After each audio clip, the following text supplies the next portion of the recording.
I'm in Mountaintop, where two sisters are having fun, but definitely putting in the hard work it takes to coach high school soccer.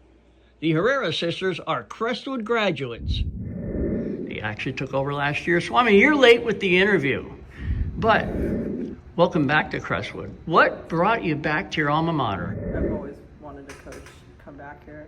We've been Crestwood people since we moved here from Jersey when we were really little, so it was such a blessing to get that opportunity to come back. Both of you never really stopped coaching. As soon as you stopped playing, obviously you've been running all the club teams. Melissa, tell me a little bit about the club teams coaching. And you guys coach together or two separate teams? How does that work? Yeah, so coaching for the club, she was always in charge of a bit of the older girls, and I was always in charge of the younger girls in high school. So that's part of what makes it so easy to come here as well, is just knowing a lot of them. So the girls you're coaching now is what you're saying. You have coached them when they were younger. Yes, some that we've known since they were 5 years old, which makes it extremely special. Comment on what your feelings are about the season that you did have as first year as a coach. It was, I just felt so lucky to have the group that I had, and they made our transition so smooth, like you said. I mean, obviously knowing them, but even the ones we didn't know, it just made everything so easy for us, just being super coachable and adjusting to each other and adapting to the way we coach and we play. Like, our style is not super common, and to get everyone on the same page was a lot easier than we thought it was going to be. So honestly, we were just very fortunate to have the group that we did that first year. Camaraderie that you have amongst the girls and the way they look at you two as role models is just a credit to you guys. What's your hopes as a role model to instill in these young ladies? When we first took this role on for being coaches, we made a pact to ourselves to do everything we physically could to keep on the legacies that worked on for us, but also change things that maybe we would have wanted different when we were their age. And it's super helpful, the fact that we've worn those uniforms, played on that field, gone to the school, and were in their shoes at some given point, and just adapt to what the girls need. Everybody's different, all the players are different, and we wanted to be that for them. If we can impact them to carry on even past their soccer years, that's what we really want to leave behind. You guys played for Crestwood, did really well for Crestwood, exceptional for Crestwood. What do you do to bring that rebuilding mode back? As far as, incoming freshmen go, just kind of holding the same standard to them that we do any of the upperclassmen, and kind of building that confidence within them to reach their highest potential, be their best versions of themselves, so that, there is no question whether they can play with people who are older than them. And that's part of the great thing about coaching is, taking it farther than soccer. Melissa played in college and you played for? The Peruvian national team. What age group was that? I was 15 when I did that. Quite an accomplishment. And tell me how many goals you scored. Thank you. I played defender, center, defensive mid. You so tackle a lot of people. Yeah, it was. And Melissa, you played at East Stroudsburg. Yes. From Crestwood to East Stroudsburg, and had a great career. I'm grateful for the years that I was there. I was able to accomplish a lot. Yeah. Just freshman of the year and goal scorer. I thought so. I do remember that. I don't know. Yeah. Not much. So out of the three of you, do you ever think you could beat each other? We get that question a lot, actually. Yeah. Probably because we all played and coached. Here's the cringy part, but we're such fans of each other. We watch each other for everything, and we give each other so much credit for stuff because we've been each other's biggest fans. Always, like from when we were little to now, even in the coaching world, we give each other so much credit, and we even help each other. Like if there's things that the other one just does a little bit better or differently, we implement it. Like we still use our brother for examples even here. It's hard not to. It's what helps us in the coaching world too. There's not one who's better than the other. We just help each other in every aspect of it. The girls this year, definitely a young team. Do you have a team motto? Do you have goals?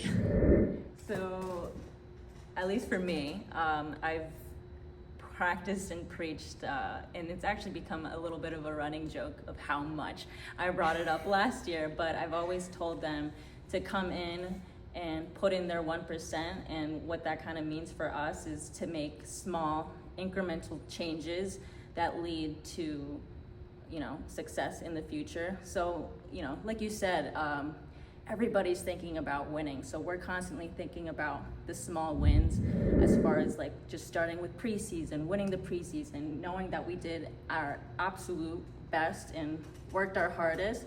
And the next thing is just our next game. We always take things half by half. So the small wins in between is what we're looking at.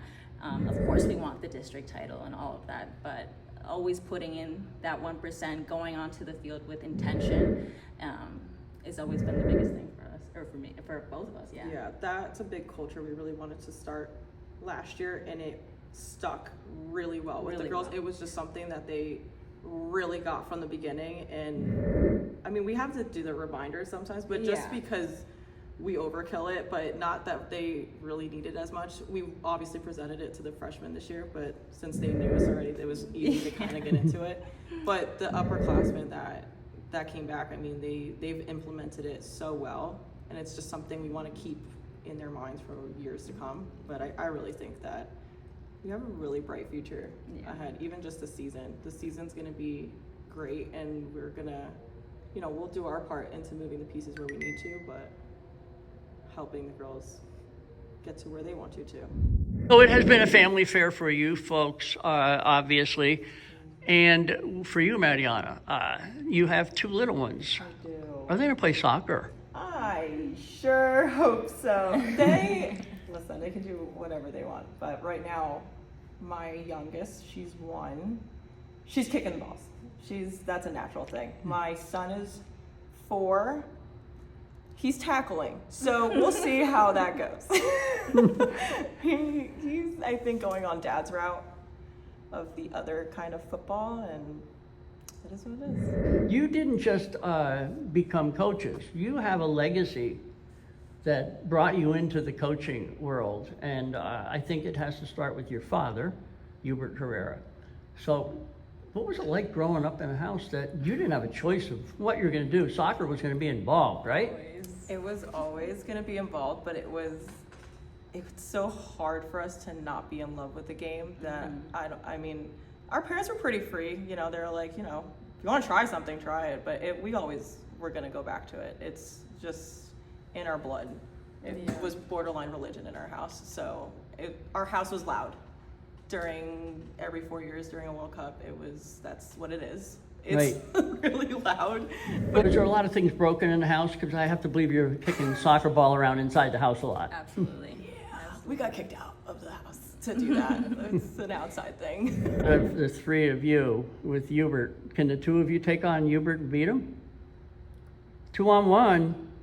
We try, okay? Maybe. We get ourselves on the field. He gives us a lot of credit too. He does. He's the one that is humble. So far, so good. The way my dad has taught us the style of how we want to implement that in our kids, starting from the ground up. It's what helps us carry it onto here.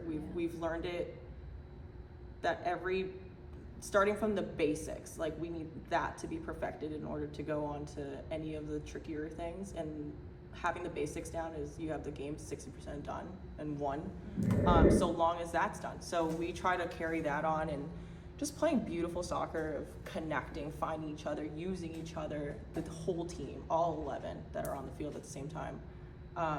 We try to carry that on to every team that we coach, little or high school or club. Well, just spending this 5 or 10 minutes with you, I can see you've built a culture and climate of positivity and you're inspiration to everyone. And I wish you the best this season. Good luck. Thank you.